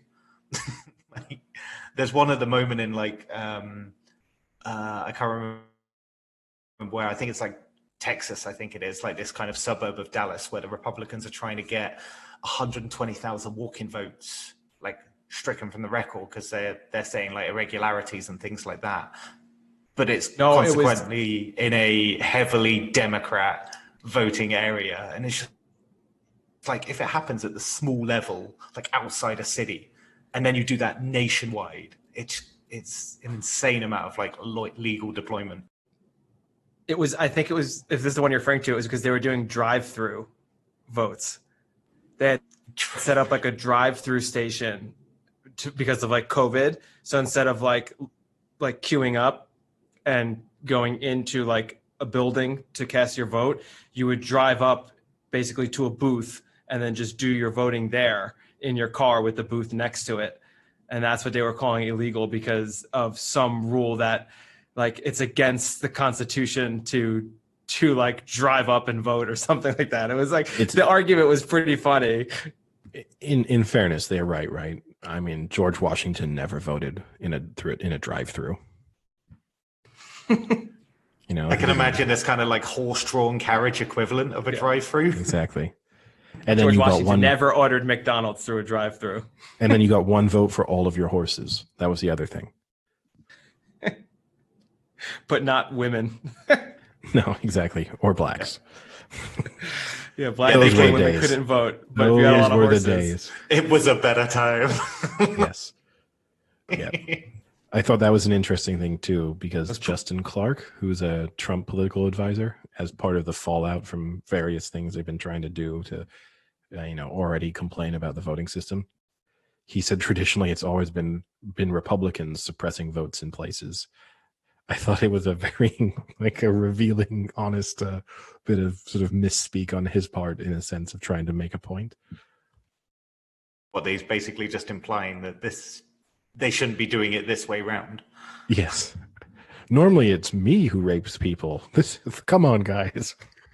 Stop stealing my thunder. But now, it's going to be interesting.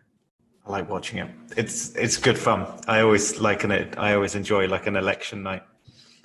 You know what I also enjoy watching is the technology. Oh, you really go all in on the technology, and it's so unnecessarily like animated. It's just funny to see them mess up because they're having like these animations that are completely unnecessary, and it's just a clusterfuck on their screen. I love it. Yeah, when they've got like Wolf Blitzer going like full Minority Report in front of you, and he's trying to like declare a new state. No, it is good. I think the downside is they should like look at what the NFL does, and they should do those really bad graphics, like the ESPN cartoons.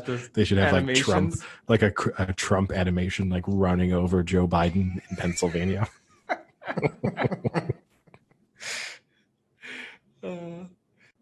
Now, I think what is kind of universal, though, right, is a lot of people have complained that neither one of these candidates would be their first choice, regardless of how they're going to end up voting.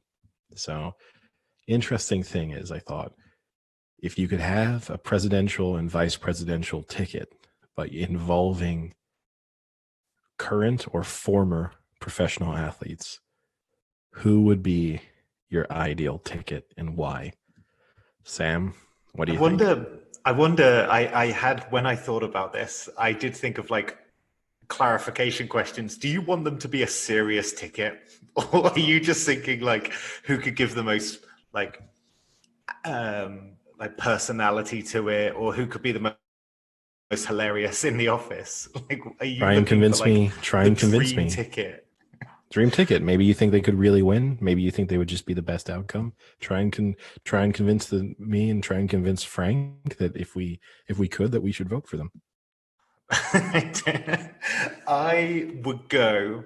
There was something a little bit serious with this one, but Tiger Woods, I think, would be I know, but this is the point, right? Because I think with Tiger Woods, right, there is a great story about him, like redefine the game. It's like fantastic. Sam, you could bring I'll cut you here. Cut you off here. Why? So I think you're right to an element there. There's about 2,000 women around America who've got great Tiger Woods stories. Who's his running mate? Antonio Brown? No, but this is what I love. It's like Tiger Bill Woods. Clinton, actually. Tiger Woods is one for a scandal, and that's exactly what I want. I want drama and scandal in a president. And Tiger Woods is going to give that to me. Like, who would have expected that he crashed his car? And then all of a sudden, women start coming out about him having like multiple affairs. It just feels like it would be the Bill Clinton situation where you've got a guy who's pretty competent and then does some like tiny thing. And all of a sudden, everything comes out from. Whoa. Hold on a second. Well, Hold on a second. He didn't do a tiny thing. A tiny thing led to the unraveling of many big things. That's what I meant. It's like one thing led to the unraveling of everything, and that's exactly what happened with Tiger Woods. I want that in a president. I just want to see this drama unfold in front of me. So who's his running mate then? You got to give us your full ticket before I can make up my mind. You're not going to vote for him, but this one, like, I actually had like a really tough time thinking of vice president, and there was a few people that one of them genuinely made me laugh because of like the idiocy of someone like Sarah Palin. And in my head, I was like, okay, I want to go for someone that is just pure character and just hilarious. I actually went for someone like Hulk Hogan. So your ticket is Tiger Woods and Hulk Hogan. I just laughed so much at the idea of like Hulk Hogan, just these like campaign rallies doing that ear thing where he like goes to the crowd, or like he's talking about like, you know what I think of abortion, and he just does this massive flex, or he just big boots like a pregnant woman or something like that. I just laughed so much at the idea of just him walking down to his music at like a rally with like I mean, he's got great music for running for president. He's got that going for him. You've already got the campaign song chosen. I will say separately, they sound terrible, but when you put Tiger Woods and Hulk Hogan together, it's actually a pretty decent card. I mean, you've got kind of like the face of Woods where, you know, you could probably understand decent things coming out of him. And then you've got the complete comical value of Hulk Hogan. Like, he'll win you some good states as well. We should throw in here, right, that Sam actually had a period in his life where he founded and ran a political think tank. So he might be this secret kingmaker in politics. Yeah, this is his future role. I mean, I'm just putting weird people together. But I hate to say it, Frank. I hate to say it, Sam. I'm going to absolutely kill you with my ticket. If my two guys are up against your guys, you have no hope. Did anyone pick women? No. Ooh. Frank? No, I did not. I thought about it. I thought that would be an interesting part to the card, but I did not. But then you thought, no. Like, no. A woman in government? Do you want me to do mine? Then Frank thought to himself, which one is least likely for me to imagine? A woman in the Oval Office, or B, a female athlete that I respect. It's called the Oval Office, not the Ovary Office. God. Ooh. Ooh. All right, which men have you picked then? Yeah, let's go for it. Okay, so mine are kind of obvious, I think, because I took it seriously and didn't pick someone who's in a massive sex scandal. So that's the one you're concerned with, not Hulk Hogan. Actually, Hulk Hogan also had a sex tape come out like a year ago. Yeah, right? So yeah. I'm going for pure controversy. I guess the thing, the good news. Actually, mine does have a sex scandal. Before you say yours, Slightly. The thing Sam has going for him, if you imagine that when you go into a political race, they're always going to be trying to dig up dirt on you. And the advantage he has, if you are like political advisor for the Woods Hogan ticket, you're like, good news, guys. They cannot find anything on you that isn't already out there. Well, they might find something that's already out there, but I mean, barring a murder or something, there's nothing coming out that makes either one of them look worse.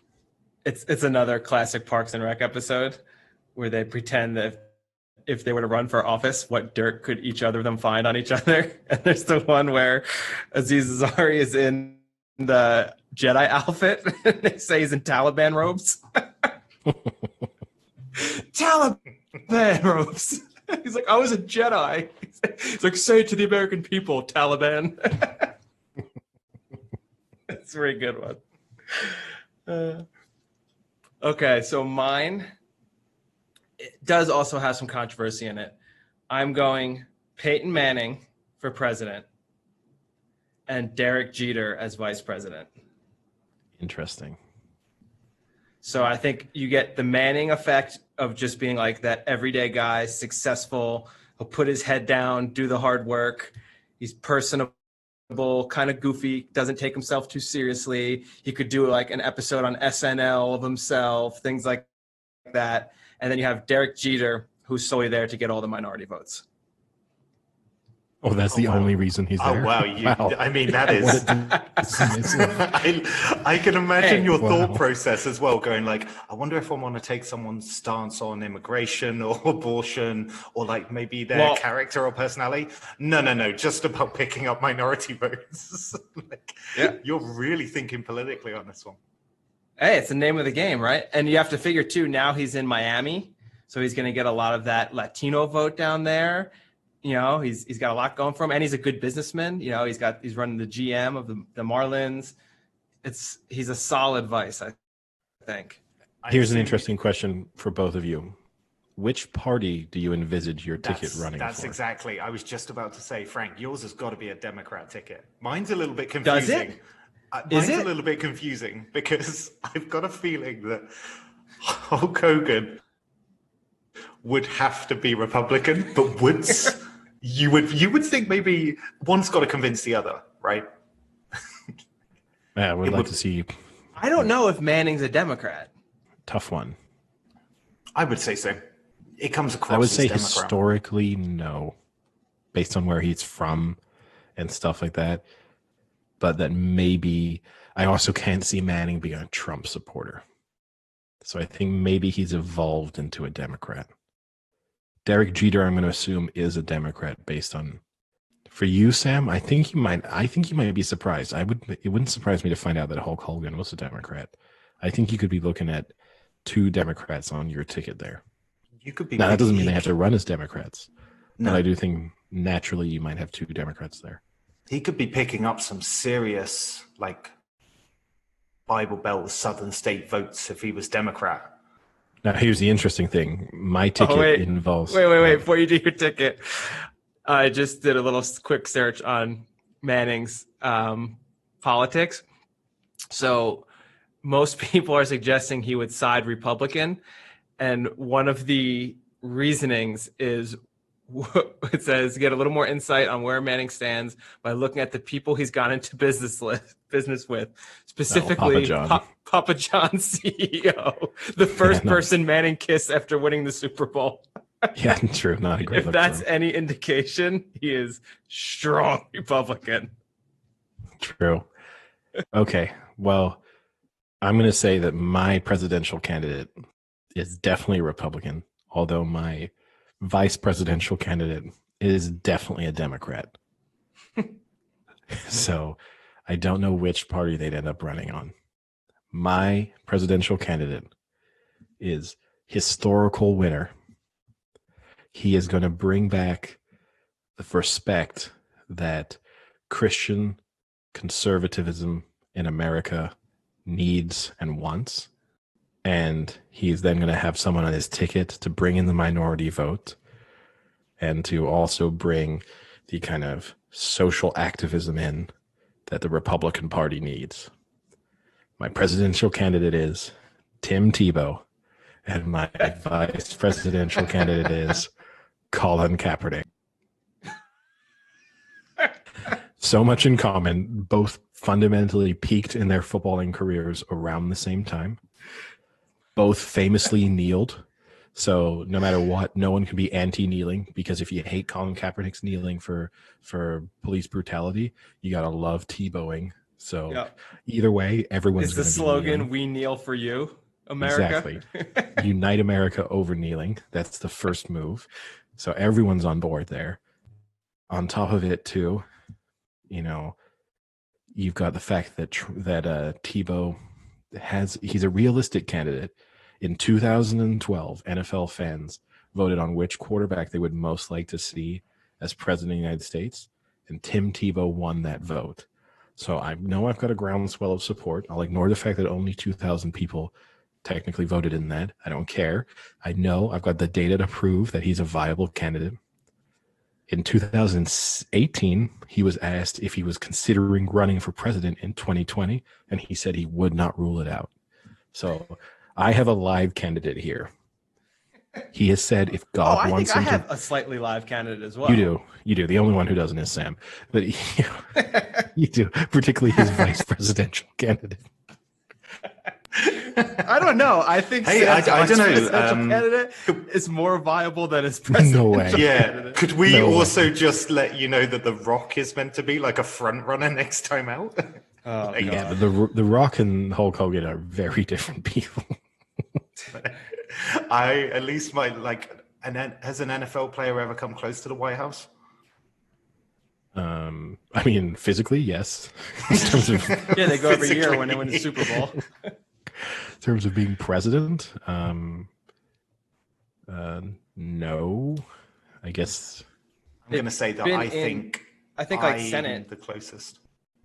I love that you two had this thought about like minority voters and representation and things like that. And I just like the idea of some guy walking out and just like saying like, "Oh, I'll have our candidates on the ropes" as he like runs around the ring. The issue with Eddie's is there's no way that happens on Eddie's ballot. There's no way those two form a ballot. Wow. We form a new party. What is that? The football party? Exactly. The kneeling party. The quarterback club. Yeah. I mean, the kneeling party could be a gay club as well, Eddie, to be honest. Oh, then we got them on board too. Look at this. We're covering everything. Now, here's what I will say. The advantage that Sam has. Hulk Hogan ignores avoids all of the pronoun controversies with transgender people because he just will call everyone brother, and like he'll never get himself into trouble there. Unless it was seen as insensitive because he would keep calling Tiger Woods brother. Yeah, but it's like to reference the TV situation from Frank, right? It's like the Curb Your Enthusiasm thing where as long as you prove that you do it all the time, you're fine. Yeah. So he just keeps saying brother, it's okay. I mean, he's on record, right? We've got nearly 50 years of Hulk Hogan calling people brother. So he'll be okay. He'll survive that particular scandal. I could just imagine him at a vice president debate, just like running to like the other vice president and just hitting him over the head with a chair, like from the back of the head. Well, think if it's your ticket versus The Rock and someone else, then maybe they organize a wrestling event instead of It a could be Yeah. debate. like you could Actually, just have a big it could be Donald TLC. Trump. It could be Trump. He's already done Exactly. WWE. True. So Eddie, speaking of your Tebow being the 2012, this is pretty ironic because I pulled up an article from November of 2012 of 10 athletes who could be president. So this is 8 years ago, and we can see if they're still relevant. Number 1, Shane Battier. Not relevant anymore. Perhaps the smartest player in the NBA. That's what it says about him. He is very intelligent when you listen to him speak. He's obviously Went to Duke. A smart guy, but he hasn't been relevant since that Heat dynasty fell apart. So he probably missed his window to run. Now, here's one that 4 months ago I would have put on my card, but no longer, after his words, can I probably put on the card. Oh, Drew Brees. Drew Brees. Yeah, no, Drew Brees. Well, here's the thing is Drew Brees would be very popular with certain demographic. Yeah, which isn't big enough to win the election. The other thing, too, is it was fundamentally, it showed that he would make questionable statements as a candidate. So killed his political career by showing himself not to be sensible in how he approaches hot topics. Or maybe he can springboard it off and kind of give the take of, look at me, I'm not so rigid as to make a mistake, hear the other side, and shift my viewpoint. True. He could swing it that way. True. Well, just to let you know, I mean, Hulk Hogan would talk about like Hulkamaniacs. Here's one from him. To all my little Hulkamaniacs, say your prayers, take your vitamins, and you'll never go wrong. Also, the thing you're forgetting too, right? Hulk Hogan was so close with Andre the Giant, so he gets to kind of spin that off that he was friends with an immigrant who came to America and made his name, and who was also had disabilities. He gets to really spin that story as to pull on the heartstrings of America. I actually think I found a fantastic candidate here. The next one is Jeremy Roenick. He's a hockey player. I don't know why. The reasoning is, I don't know who that is. So he'll tell you what you need to hear and not what you want to hear, is what they say about Roenick. He's Roy Keane. He pulled someone's suit jacket over their head in a fight on the floor of Congress. Highest ratings ever for C-SPAN. But the funny thing about this is he's the commentator. He's one of the commentators for NBC, and he went on Spitting Chicklets and said some things about a female co-host on NBC, and then he was fired from NBC. So he is no longer in the running. Right. It was actually a pretty funny comment what he said, but so we're 0 for 3 so far. Yeah. Magic Johnson. Still viable. Next one, Tim Tebow. Also one of my favorite conspiracy theories, right?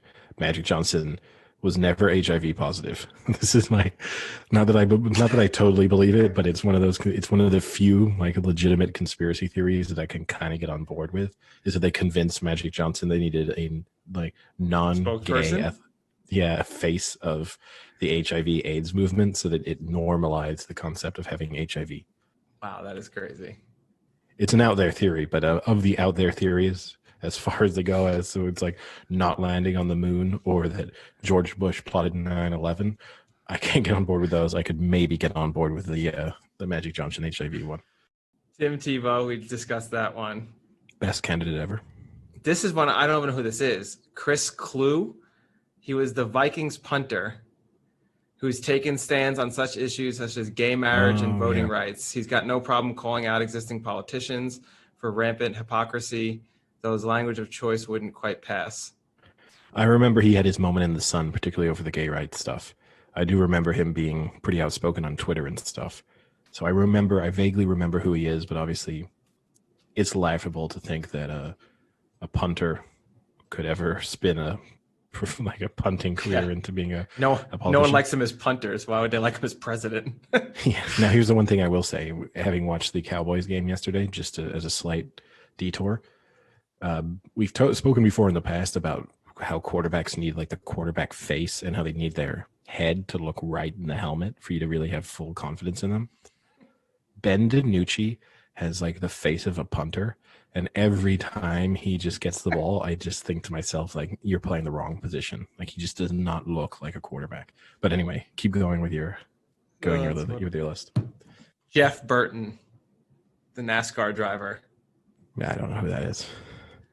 He said he's going into politics. So, Derek Jeter. Say he's whatever you want him to be. Charming, gritty, multiracial. That's what Yahoo says. So Yahoo's right with me. Hybrid. Why are we trusting Yahoo? I mean, hey, joke's on you, Frank. Not only are none of these candidates relevant anymore, Yahoo isn't either. Yeah, I was going to say, if something else has become less relevant in like 8 years, it's Yahoo. Haven't we had this discussion before? I'm like still loyal to Yahoo. Yeah, it's so bizarre. I still like. How are you loyal? In fairness, Yahoo Sports is still okay for their reporting and stuff. They're still like pretty decent for that. Like, I always go through Yahoo. I imagine Yahoo's probably one of those search engines, like, you know, Bing. Bing's top searched word is Google. So people just use Bing to then find Google. Like, they'd rather be really unproductive and find Google at the end. So here's an interesting one. The next one is Layla Ali, Muhammad Ali's daughter. Not relevant anymore. Sorry. And then the last one is... Once her dad died, she kind of... She had to try and do it when her dad was still alive. And she was like a really good boxer at the time. I don't think she boxes anymore, does she? No. She's got to be relatively old now. Yeah. And then the last one is Chael Sonnen. He's an MMA fighter. I don't know why he was on there. I couldn't imagine an MMA fighter. Yeah. That was their 10 in 2012. Hey, Joe Rogan might end up as president. That's as close maybe as an MMA fighter will come. That would be awful. I don't think he would have any interest in doing it because he fundamentally likes just doing the things that he likes doing. And there's no way he could continue to like take DMT constantly, sit in his isolation tank and just go hunting if he was president of the United States. That being said, Donald Trump's managed to play golf almost every day. So, hey, Roosevelt hunted all the time. A little bit different back then. FDR. Teddy. Let me specify that. Yeah, FDR didn't go hunting, but he sometimes was used at greyhound races. They used him instead of the bunny to be chased. They just used to connect his wheelchair to it and just chase the president. I thought you were going to say he did chariot racing and they just connected him to the horses. To the greyhounds. Also true. Yeah. Champion. His nickname was Ben-Hur. The other one I was thinking, Eddie, I didn't know if it would count, would be Mark Cuban. I mean, yeah, not an athlete, but obviously famous fundamentally through the world of sports. Owner of the Mavericks. Yeah. And seriously might actually run in the future. Yeah, he said that he's considering it. I think he has a pretty good chance of winning because he comes in as that sort of centrist Republican, and people kind of like him for the most part. Like, so, and he's also won over a lot of Democrats, right, by just being staunchly anti-Trump. So he'd probably be the most viable of all the people we've mentioned. But I still, whoa. I look forward to the future where the Republican primaries, like the run for the Republican candidacy, includes The Rock and Mark Cuban. Mark Cuban, Tim Tebow, Peyton Manning, and The Rock. 2024. That's a debate I would want to watch. Oh, what about Kanye? Oh, God. Kanye. Having seen him appear now twice recently, his appearance on Joe Rogan and then also his appearance on that Letterman show on Netflix. And just seeing, I mean, I think he desperately needs help. He's obviously someone with some slight mental issues. So first and foremost, he needs some people to give him some very solid treatment. He's also just an idiot. Yeah. I did like Letterman because Letterman asked him if he'd voted for Trump in the last election. And then Kanye West said he'd never actually voted. And then Letterman was like, well, then you don't get a say in these things. And just like the look on Kanye's face from that. Now, maybe we can pivot from an election that will decide the future of a nation to another event that is happening on Tuesday, and that is the race that stops a nation. Because we have the Melbourne Cup. I think it's kind of difficult for us to do any kind of deep preview on it, obviously, because none of us follow Australian racing, horse racing really closely. But there are some interesting British raiders that have been sent over, or former British horses in the case of a few of them. So it'd be interesting to see if have any of you looked at it a bit? Either of you looked at it a bit? I saw O'Brien is top two, right, with Tiger Moth and Anthony Van Dyke. But I saw Sir Dragonet was there as well. Yeah, which is now based in Australia. Yeah, there's some interesting horses over there. Actually, I did look and I saw because usually none of the jockeys go over from Europe either. It's normally always Australian jockeys, right? Or is it just COVID? No, Ryan Moore usually goes over because he just chases purses. I think Buick is a very international one as well. Like he was always in May. Yeah. And he actually went to like a weird race in Mauritius as well. Yeah, Buick goes even to Hong Kong and stuff sometimes. And so does Murphy. He does like a stint in Hong Kong too. Yeah. So does the Doiler. True. But no, it's just the COVID, the pandemic means that they're reliant. Even O'Brien, for example, himself isn't going over for it, right? It's just his representatives in Australia who are taking care of it.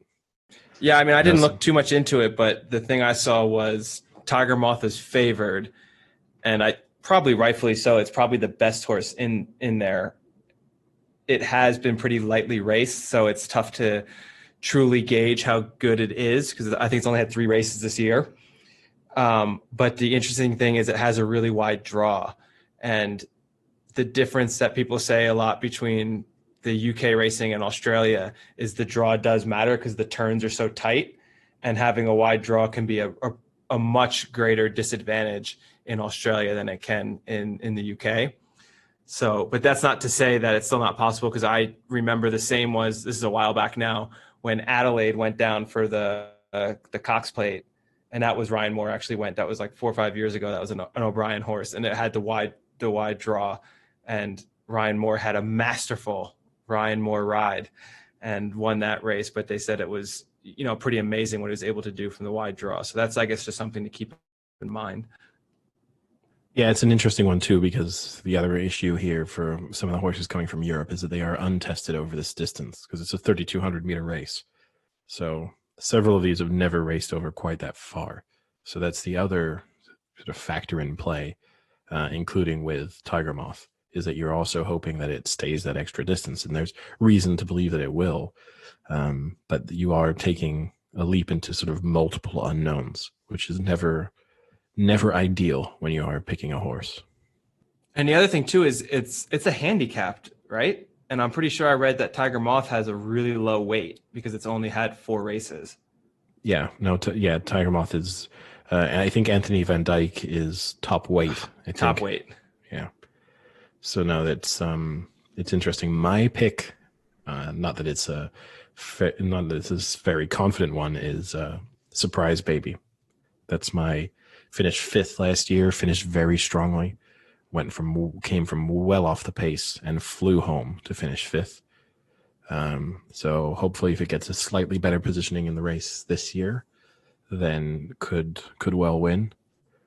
Another one super lightly raced this year, which maybe isn't ideal. I think it's only raced twice this season, so that's not perfect, but does have the advantage through that it hasn't been hit hard by the handicapper, because it hasn't done anything to justify a increase in the weights. And Surprise Baby is now the 2nd favorite. It's always one of those ones I'd be interested to see. There must be, again, a huge discrepancy between like the UK markets and the Australian markets and all that. Always interesting to see what the odds are in different places. But do you think it would be for that? Because I feel like that's kind of like when Aidan O'Brien brings horses to the States. A lot of UK horses have better odds, except if they're an O'Brien horse, because everyone here knows O'Brien. So his horses are generally, if not the same, sometimes even worse odds in the States.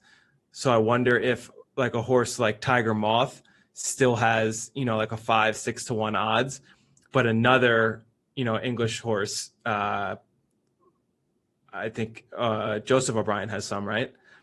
And Joseph Mullins O'Brien has one. Yeah. Like maybe I mean, the interesting thing, horse. right, is Aidan O'Brien has never won the Melbourne Cup, whereas Joseph O'Brien has already won it. Yep. So that is an interesting one. You might be right there. The one thing I'll say is that I think when I looked earlier, Tiger Moth was around 7 to 1, 8 to 1 in Australia. So it might not be quite as short as it is in the UK market, but it's probably not a huge difference. I think Tiger Moth's been backed into about 5s at the moment. So yeah, which seems very, very short for a Melbourne Cup horse, but who knows? Maybe it will be amazing. And I mean, O'Brien has a decent horse in Master of Reality. Yeah. He ran a good race in this. Actually, he was in this last year. Now that I remember, he ran a pretty decent race in it last year, and he's a Frankel horse, I believe. That is the interesting thing about the Melbourne Cup is you do usually get horses appearing multiple times. So I kind of like it from that perspective, is that you do feel like, usually you'll get sort of 2 or 3 runs at least out of a horse in the race. Yeah, he got 4th last year in Master of Reality under Dettori. So Sam, what's your pick then? I don't really. I've always watched the Melbourne Cup, and it's always a difficult one because, like you say, it's a long race. It's dirt. There's a lot of light race horse, but I'd probably stick with Tiger Moth. I just like the fact that, as you said about the weights, it kind of works for him. Yeah, I'd probably still stick with Tiger Moth, even though, as Frank said about the draw, I'd still go with Tiger Moth. Another one I liked in there was I can't remember its name. I've just drawn a complete blank. But there was another horse I liked in there, but I can't remember it now. Great tip. Great tip. It's one of my better tips. I'll tell you after the race which one exactly. it was. You get to claim that it won. Oh, I remembered it was that one that finished first. Oh yeah, I remember its name now. So the other one was Russian Camelot, because it's run against a couple of the other horses in the race, like Sir Dragonet and things like that, and its form's pretty hard to fault because it's transpired that the race it ran in, like the Caulfield Stakes, the Cox Plate, has actually had pretty decent form with the winners. So seeing it at like 10 to 1, I think that's probably good value there. So yeah, interesting. It is an interesting race. I mean, it's always well worth watching. The time it goes off at is a little bit of a nightmare for European viewers. But if anyone, I mean, this episode, by the time anyone listens to it, the race will have already happened. But, it starts at 5 a.m. So for Sam, 4 a.m. Nice time for Frank, though. Nice evening race for you. Yeah, I could actually probably watch it. I mean, I think I like Tiger Moth, lightly raced, low on the weights, but I think I'll actually stick with the O'Brien who has one. And I would go for either of the O'Brien horses. I mean, they're both at pretty good value. Master of Reality is 16 to 1 and Twilight Payment's at 20 to 1. Both ran in the Melbourne Cup last year. And both have had pretty good campaigns this year. So Master of Reality has gotten second twice and won its last race. Twilight Payment's won twice this year. And notably, Twilight Payment has some pretty good form that you can kind of run through. So the last race it got third to Search for a Song, and then Search for a Song ended up doing pretty decently in the Ascot Champions Day races. So, it's lost a Group 1 to a horse that then followed it up with a second in another Group 1. So it's got some good form to it. And it beat Master of Reality this year. So I think they're pretty close to each other, and they both have that experience of running in it last year. And Joseph O'Brien's got the experience of winning it, so he knows what it takes to train. So at 16 and 20 to 1, it's pretty good each way for both of those. If I had to choose one, I think I would stick with Master of Reality, but I would probably throw a little bit on each. Not bad. Any other political or sporting topics that need to be covered? Just a big Giants win here, hopefully. So I survived my survivor pool again, but for some reason, 7 idiots decided not to take the Kansas City Chiefs over the Jets.